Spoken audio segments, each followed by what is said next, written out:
Hello, welcome back to another installment of the Jewish Bookshelf. In this video, we will be handling the Chumash. If you find these videos to be of interest, please go ahead and subscribe to the channel. If this project or any other of the series that I have, if you feel that any of these projects are worthy of your support, I wish you would consider following the link in the description below to either my Patreon page or to my PayPal account. Also, I will be listing books, recommended reading, Amazon links also in the description below, so feel free to follow those links to look into any of the things I mentioned in this video. Okay, the Chumash. So the Chumash is really the phrase in Hebrew, Chumash Torah, which really just means the 5/5 of the Torah, or the 5 books of the Torah. It is, slang-wise, colloquially, it is called the Chumash. The Chumash is what it is. That's sort of a mashup of all these words. Obviously, it's a mouthful. Chumash Torah is a mouthful, therefore Chumash is just easier to say. So, what is a Chumash? So, the Chumash is, essentially, it is a printed edition of the Torah, which of course is Bereshit, Genesis, Shemot, Exodus, Vayikra, Leviticus, Bamidbar, Numbers, and Devarim, Deuteronomy. It is laid out and designed for synagogue use. Jews the world over have the practice of doing the Parsha, doing the Sedra, the weekly Torah portion. The cycle begins and ends at the very end of the Jewish holiday cycle on Shmini Atzeret, or Simchat Torah. That is the day that we end the Torah, and in true Jewish fashion, the day we end the Torah, the day we end the reading cycle, we just start again. So we will literally go read the last few words, last few lines of the Torah, and then ceremoniously we will go back and read the first several lines of the beginning of the Torah to signify that we've started over again. Okay. So basically it's lined up, the Chumash is designed as something like a shul companion. It's a companion for the synagogue service. When the Bal Korah, when the official reader goes up to the Torah, they'll take the Torah scrolls out of the ark, the Aron HaKodesh, and they will take it to the Bima to be read, the special reader's table. And they will read that week's portion in Hebrew. And we will follow along in our own personal printed editions. Most synagogues will provide copies of the Chumash, so no need to bring your own. During the week, and there is the practice to have already completed that week's Torah reading. In a synagogue, the reading is divided up into at least 7 what are called aliyot. These are at least 7 times people are going to be honored by being called to the Torah, and they'll make a special blessing over the Torah, and it will be read. So each week's reading in the synagogue is broken into at least 7 smaller readings, with a new person coming and standing by the Torah for each part of that reading. First, if there are any Kahanim, any descendants of Aaron in the synagogue, they will come up first, they'll be honored first, and then if there are any Levites, descendants of Levi, they will be called up second, and then the remaining aliyot are going to be just regular Jews, regular Yisraelim. Okay, so for you there's 7 sections, so that lines up very easily. So during the week, there is the custom to try to read the 7 sections daily. So read 1 section a day, and if you do that, and if you double on Friday, then that brings you to having read the 7 sections before hearing it in the synagogue, read from a scroll.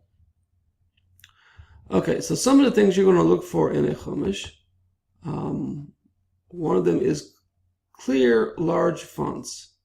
So synagogue lighting is not always the best. And also, just for your home use, for not to strain your eyes, you want clear, large fonts, big fonts. There is the draw to get the pocket editions, but just for usability, it's best to go with the larger volumes. Another thing you want are clearly marked parshas. The parshiot to be clearly marked, the weekly readings. And in addition to that, you want the aliyah divisions to be clearly marked. So you want the first aliyah, the second aliyah, the third aliyah, to so forth. The 7 subsections for the parsha, you want those to be clearly marked. A, because it makes it easier to see where you're going for your daily reading.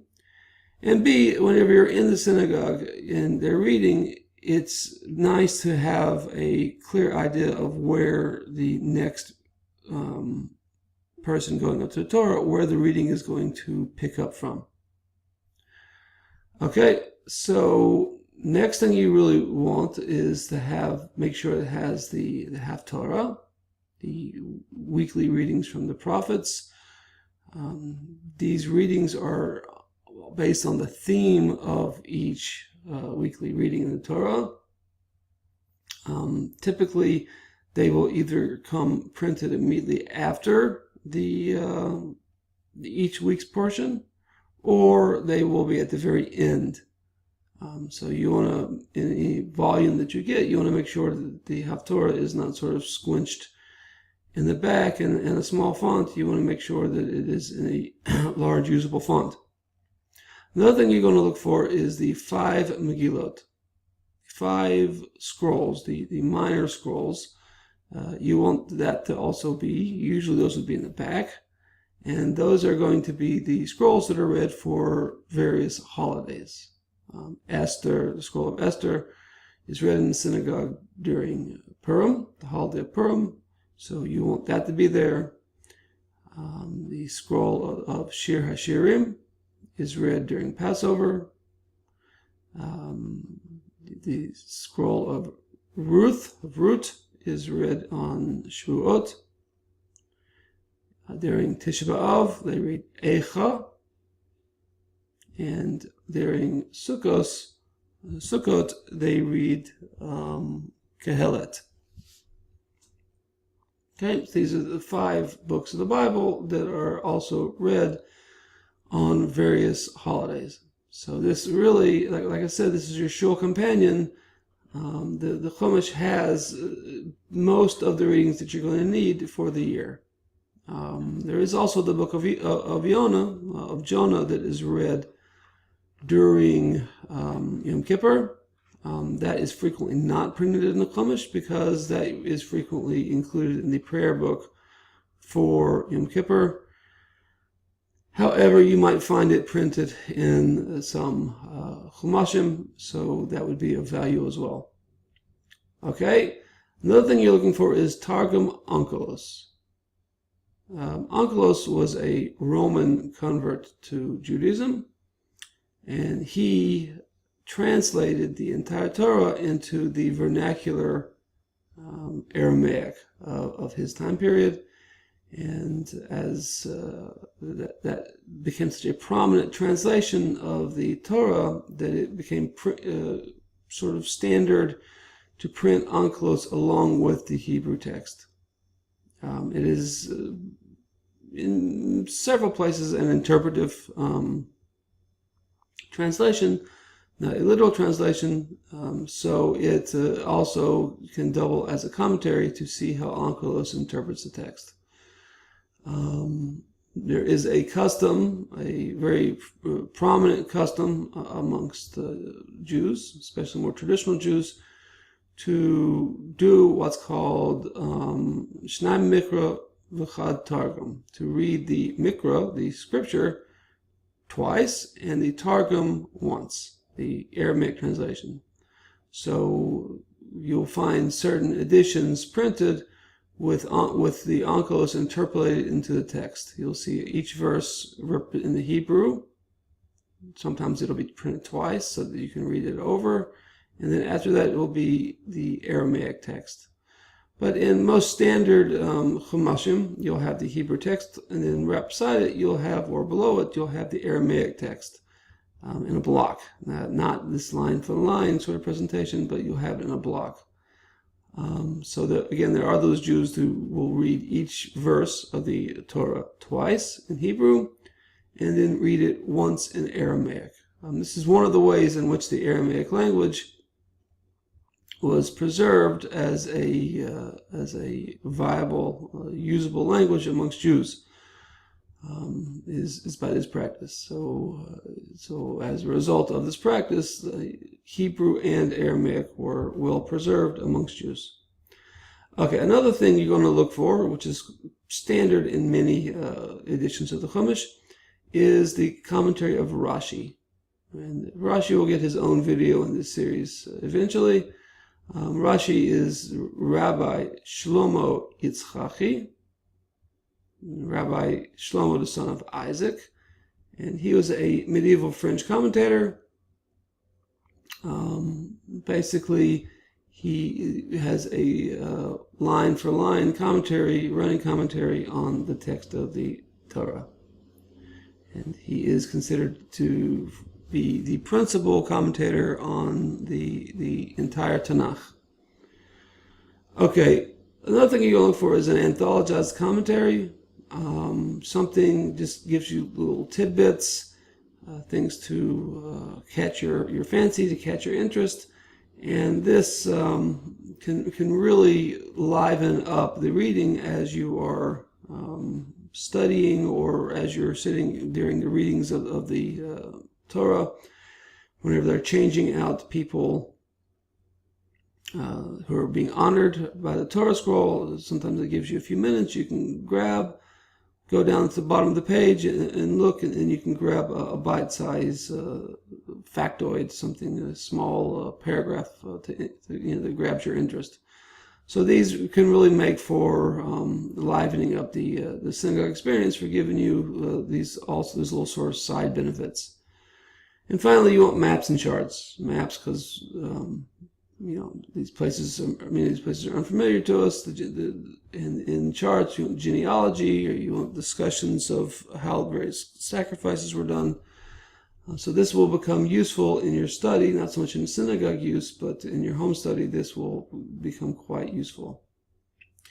Okay, there are many editions of the Chumash, but probably the most common one used in America is the ArtScroll Stone Chumash. It provides all of these bells and whistles that I mentioned, and it has a sturdy binding. I'm sure if you've been to a synagogue, you've seen it. There are others out there. I will include links to those in the description below, but for the sake of time, we'll just be discussing the Stone Chumash. Here is the Hebrew side. It's parallel, facing pages, Hebrew, English. So here's the Hebrew text of the Torah. Here's the Onkelos. This is the Aramaic text. Here we have Rashi below, large block of Rashi commentary. Rashi gets his own special font. And then you have the beginning of an anthologized commentary here below, that you can grab a paragraph here, a paragraph there, during lulls in the service, something to occupy you.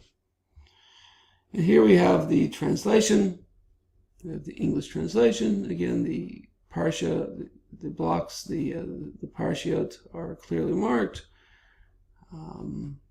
More or anthologized commentary. All in all, a useful